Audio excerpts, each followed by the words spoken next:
I still remember the first time I heard the incredible jazz guitar of Wes Montgommery, the legendary album that instantly made him a jazz superstar.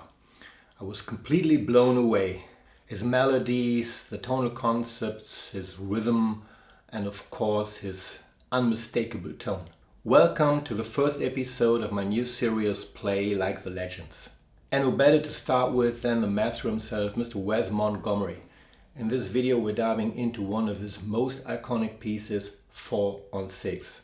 This tune is packed with everything we need to study, how it's played, quick chord analysis, his unique licks, and of course his famous and absolutely mind-blowing thumb technique. How could he play so fast without a pick? Did he really only use downstrokes, or was there a secret upstroke trick going on? And if so, how did he pull it off? My name is Markus. You find the PDF to this video on my Patreon account. Let's jump in.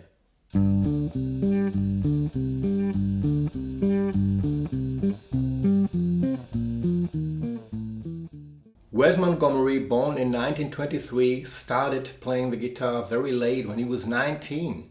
Inspired by Charlie Christian, he taught himself to play by ear, developing his unique thumb technique, which became his signature sound. With 25, he joined Lionel Hampton's band, which was the beginning of his career as a professional musician. Wes Montgomery's breakthrough came with his 1960s album, The Incredible Jazz Guitar of Wes Montgomery. This record is considered as one of the most important recordings in jazz guitar history.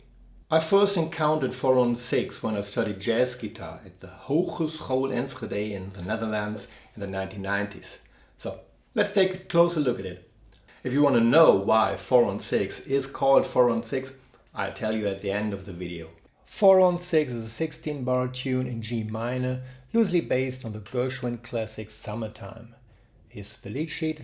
As you'll notice, it begins with 4 bars of G minor 7, clearly establishing the tonal center. In bar 5 we move to C minor 7, the 4 chord.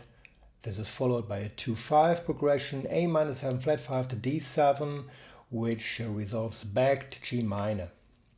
Another 2-5 appears in bar 12, C minor 7 and F7, this time leading to the relative major, B flat. Finally, an A minor 7 flat 5, D7 progression returns us to G minor once more. Wes Montgomery made some notable changes in bars 5 through 8. Let's take a closer look. Instead of the original harmony, we now find 4 2-5 progressions. The first, C minor 7 and F7, leads us to the relative major, B flat. The second, B flat minor 7 and E flat 7 points towards A flat. The third, A minor 7 and D7 heads back towards G minor, but Wes takes a more adventurous route. He inserts E flat minor 7 to A flat 7, with A flat 7 acting as a tritone substitute. If you're unfamiliar with tritone substitution, it's quite straightforward. D7 and A flat 7 share the same third and seventh, just inverted, because D and A flat are a tritone apart. Fascinating.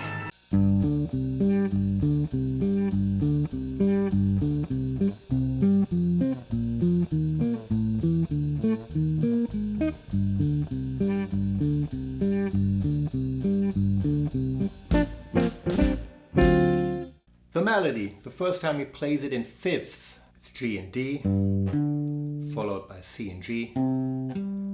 I've always interpreted that as G minor and C7. The 2-5s are played in the same way.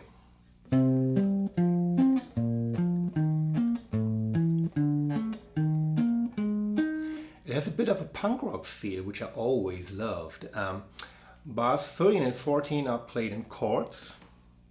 B flat major 7. This is G minor 11, G sharp minor 11, and up to A minor 11. And then he ends on D7 sharp 9.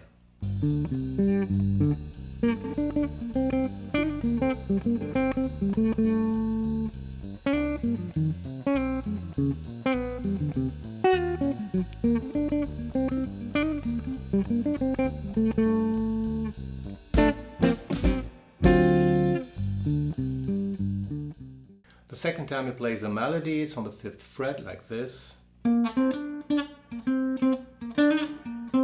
He only uses 3 fingers. If you're new to this approach, it might feel a little bit strange, especially if you're used to keep your fingers parallel to the frets.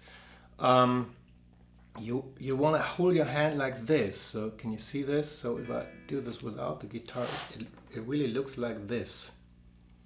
And I press my thumb against the fretboard like this. You can comfortably span 3 frets. It actually feels pretty convenient. The motive of the melody shifts between D and C.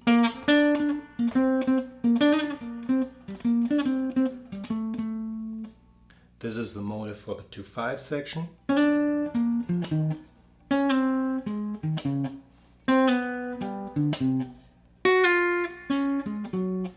He just adapts it to fit the chord changes. The last 4 bars are the same as the first time.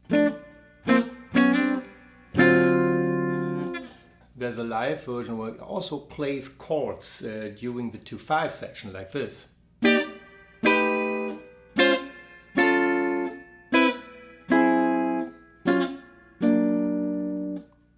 It's worth checking out. This is minor 9 and this is F7 9 sharp 11. Such a beautiful sound. Maybe he's thinking Mixolydian sharp 11, or maybe he just likes the color. So how can we improvise on that tune? G-7 implies G Aeolian, so the natural minor scale, because G minor is the relative to B flat major, and B flat major are the same notes than G minor Aeolian. But hey, this is 1960, 1 year after Kind of Blue came out, so we're deep into the modal sound, and that means G minor Dorian. We can also play C Mixolydian. Technically it's the same notes, but it feels different because the fingers move in different ways on the fretboard. For the 2/5 chain he uses arpeggios, scales, and sometimes the Mixolydian sharp 11 sound. On the B flat major chord he used some B major blues ideas, and he doesn't pay too much attention on the A-7 flat 5 and D7. Overall his approach was much more blues oriented compared to later guitarists.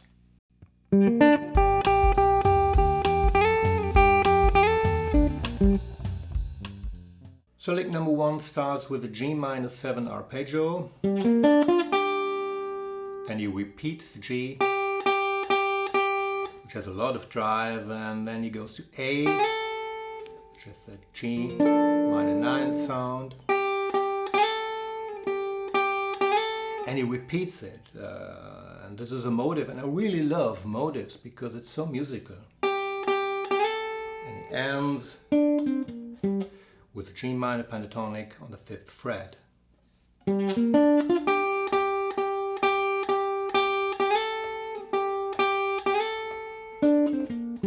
So the stuff he's playing on the G minor chord is pretty simple. There's another lick like this, so it's just a very easy G-7 arpeggio. Then he goes to E. You can see E as the major third of C7, or maybe as the 13th.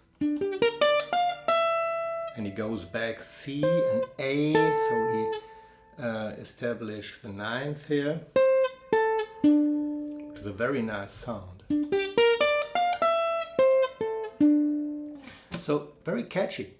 Lick number 2.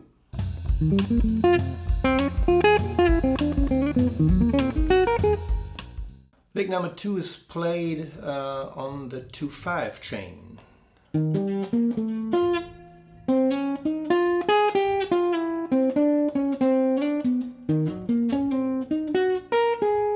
So this is a little bit more bebop, and he starts with an E flat major triad, which represents the C-7 chord, and then he plays A and F, which is the F7 chord. He continues with the B flat minor, and he slides from the C to the D flat. So slide is pretty nice because he only uses thumbs. So you always have to consider what is playable with the thumb only. And so he slides to the D flat. This is the B flat minor scale. And he goes back to E. And we're in A minor now. So this is E, this is E, C, chromatic from D, D flat to C. So maybe he thinks D7, so this would be maybe the bebop scale. It's always hard to tell what another person might think, but I think this is D7. He slides to the D and ends with a B. Now it becomes interesting. We now have an E flat minor 7 arpeggio, played with this hammering. I'm pretty convinced that he played this lick with 3 fingers. And he slides to the C, which is the major third of A7. This is an E flat minor arpeggio, and he ends with A flat. Lick number 3.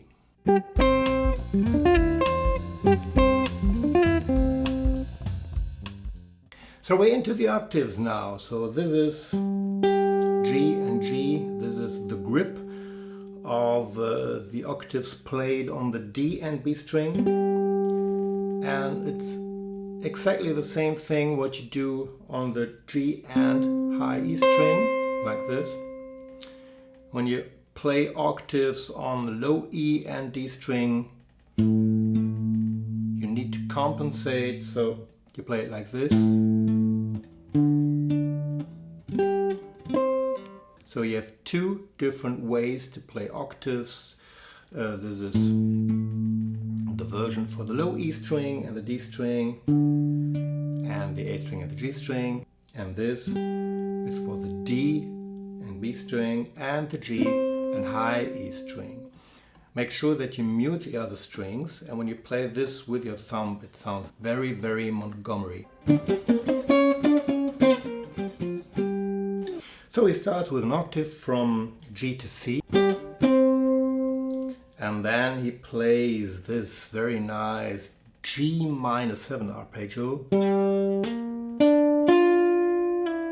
And he slides down to the E and ends up C. So as you can see, it's pretty much G minor 7 and C7. And the second one is he ends on the low C. So it's a motive again, and that makes it so catchy and memorable, and it's so musical. I really love it. Lick number 4.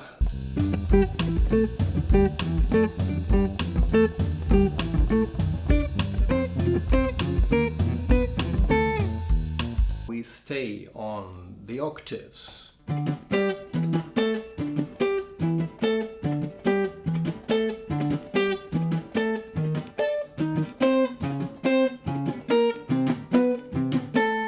Really hard to do. It's hard work. So what is it? It's D and G, E and A. D and G is G minor 7, and E and A is a C13.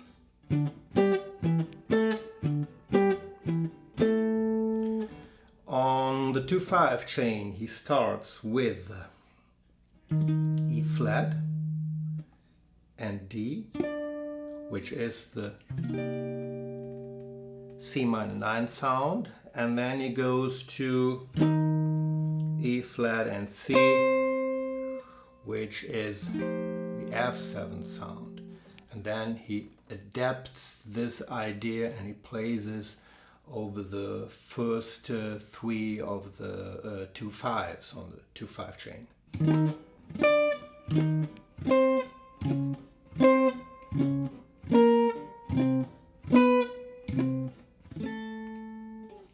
I heard this idea before. I heard it played by a saxophone player on an old swing tune. I don't know which one it was, but this is a very strong saxophone motive, and I think Wes Montgomery knew that, and he just imitates the saxophone player, and he really wants to have this strong energy, this power. Lick number 5. So this is lick number 5. It's from a live version, and I put the link in the description below. And the great thing about this is that you can really see his right hand, and you can really see what he's doing with the thumb. To me, it always has been a miracle and a mystery how he really played with the thumb, and how could he play so fast. And there's a little sequence in this video you can see, because the camera comes from here and this angle, and you really can see his right hand very close. And if you slow it down, you see he's starting on the A string, and he goes to the D string, and then he really does an upstroke. And then he makes a hammering with the ring finger of his left hand. Then he goes on the G string, makes a hammering again. Then he goes on the B string, downstroke, and another downstroke. Then he slides, and then he plays a downstroke on the high E string. So this is it.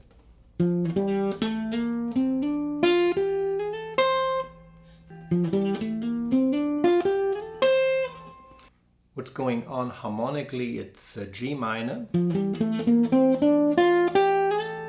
and he ends on the A, so this is maybe G minor 9 or maybe C13, as you want to see it or as you want to hear it. So he's mixing these two sounds together all the time. As far as I can see it, he only used upstrokes in a particular situation. So when he had 3 notes on one string, he starts with a downstroke, upstroke, and then he does a hammering or a slide. And he also did it the other way around, just like this. So it's not very easy to play an upstroke with the thumb. The problem with the fingernail, you don't want to touch the string with the fingernail like this. And you also want to avoid a slapping sound. And the direction is this. So when you have a downstroke, the direction is this, and when you play an upstroke, the direction is this. And it's not easy to do. And I think he never played an upstroke on the plain strings. He only did that on the wound strings because it's much easier, because of the resistance of the string. The wound strings are thicker and it's a little bit easier.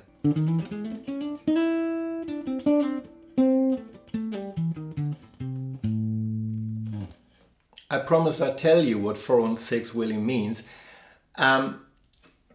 It has absolutely nothing to do with the composition. It just means 4 fingers on 6 strings. It took me 20 years to find out. We didn't have Google back then. I'm also planning to make some videos on Joe Pass and Kenny Burrell. So if you're interested in that kind of stuff, don't hesitate to hit the subscribe button. Stay tuned. See you next time.